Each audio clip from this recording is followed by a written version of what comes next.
Hello guys, welcome back. അപ്പോൾ നമ്മളിന്ന് നിൽക്കുന്നുണ്ടല്ലോ ഒരു സൂക്കാർ എന്ന് പറയുന്ന സ്ഥലത്താണ്. അതായത് വണ്ടിയുടെ ഷോറൂം പോലെ ഒരു സെറ്റപ്പാണ്. അപ്പം നിങ്ങൾക്ക് ഇവിടെ കാണാൻ പറ്റും, എൻ്റെ പുറകിൽ അതിൻ്റെ വണ്ടികളും എത്ര വണ്ടികളൊക്കെ ഉണ്ടെന്ന് കാണാൻ പറ്റും. അപ്പോൾ ഞാൻ നിങ്ങളോട് പറയാൻ പോകുന്നത് സൂക്കാറിനെ കുറിച്ച്. പ്രത്യേകിച്ച് പറയാനെന്ന് വെച്ച് കഴിഞ്ഞാൽ ഒരു മലയാളി പോലും ദയവ് ചെയ്ത് ഈ സൂക്കാറിൽ വന്ന് കാർ എടുക്കരുത്. കാര്യം ഒത്തിരി പ്രശ്നങ്ങളും ബുദ്ധിമുട്ടുകളൊക്കെ ഞാൻ അനുഭവിച്ചുകൊണ്ടാണ് നിങ്ങളിപ്പം പറയുന്നത്. അപ്പം ഞാനിപ്പം പറയാനുള്ള കാരണം എന്ന് വെച്ച് കഴിഞ്ഞാൽ ഞാൻ ഇവിടുന്ന് വണ്ടി എടുത്തെന്ന് വെച്ച് കഴിഞ്ഞാൽ വളരെ ബുദ്ധിമുട്ട്. ഞാനിപ്പോൾ വണ്ടി എടുത്തിട്ട് ഓൾമോസ്റ്റ് ഒരു വർഷം കഴിഞ്ഞു. ഈ ഒരു വർഷത്തിനിടയ്ക്ക് ഞാൻ ഒരു 8-9 വട്ടത്തോളം ഞാൻ അവിടെ വന്നിട്ടുണ്ടെന്ന് വെച്ച് കഴിഞ്ഞാൽ ഓരോ പ്രാവശ്യവും ഇവർ ഓരോ കംപ്ലയിൻറ്റ് എനിക്ക് തരണം. അപ്പോൾ ഞാൻ ആദ്യത്തെ അവിടെ വണ്ടി സർവീസിന് കൊടുത്തപ്പോൾ വണ്ടിയുടെ ഡോറിന് കുറച്ച് ചളക്കം. പിന്നെ അത് കഴിഞ്ഞ് നോക്കിയപ്പോൾ എൻ്റെ ഗ്ലാസ്സിന് മിററിൻ്റെ 360 ചെറിയൊരു മിററില്ലേ, അത് പൊട്ടിച്ച് കളഞ്ഞു. അപ്പോൾ ഇതൊക്കെ എന്ന് വെച്ച് കഴിഞ്ഞാൽ നമുക്ക് ഒട്ടും അംഗീകരിക്കാൻ പറ്റില്ല. കാര്യം ഇവർ ഒരു സോറി പറഞ്ഞാൽ പിന്നെ നമുക്ക് തീരുന്നൊരു കാര്യമല്ല ഇതൊന്നും. ഒരു വട്ടം ഓക്കെ, 2 വട്ടം ഓക്കെ, ഇവർ ഈ സ്ഥിരം ഇങ്ങനെ പറഞ്ഞുകൊണ്ടിരുന്നേ ഉണ്ടല്ലോ. അപ്പോൾ നമുക്ക് ഭയങ്കര ഇറിറ്റേറ്റ് ആവും. അതുകൊണ്ട് ഞാൻ എല്ലാവരും ഒരു കാര്യം പറയാം, ദയവ് ചെയ്ത് ആരും ഒരു മനുഷ്യർ പോലും ഈ സൂക്കാറിൽ വന്ന് വണ്ടി എടുക്കരുതെന്ന് അത്രയും തറപ്പിച്ച് പറയാൻ കാരണമുണ്ട്. അത്രയും വലിയ അനുഭവസ്ഥനാണ് ഞാൻ.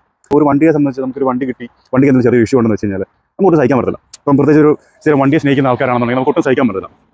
അപ്പോൾ നമ്മൾ അവർ നാട്ടിലെ ടാറ്റയുടെ സർവീസ് പോലൊക്കെ ഇവിടെ പറയുന്നത്, ഇവർ നല്ല എന്താ പറയുക, വണ്ടിയൊക്കെ നിങ്ങൾക്ക് അങ്ങനെയാണ് ഇങ്ങനെയാണെന്നൊക്കെ പറഞ്ഞാൽ അവർ തേനെ മൊത്തം ചക്കരയെന്നൊക്കെ വിളിക്കും. പക്ഷേ നമ്മൾ വണ്ടി എടുത്ത് കഴിയുമ്പോൾ ഉണ്ടല്ലോ, പക്ഷേ ടാറ്റ ഒത്തിരി ബെറ്റർ ആയിട്ട് അവർ സർവീസ് ചെയ്യുന്നത്. കാര്യം അവർക്ക് ചെറിയ എവിടെ 1-2 ഇഷ്യൂ വരത്തുള്ളൂ. ഈ ഇവിടുന്ന് സൂക്കാറിന് വണ്ടി എടുത്ത് കുറേ പേര് ഞാൻ ചെക്ക് ചെയ്തു, പലർക്കും ഈ ഒരു അനുഭവം ഉണ്ടായിട്ടുണ്ട്.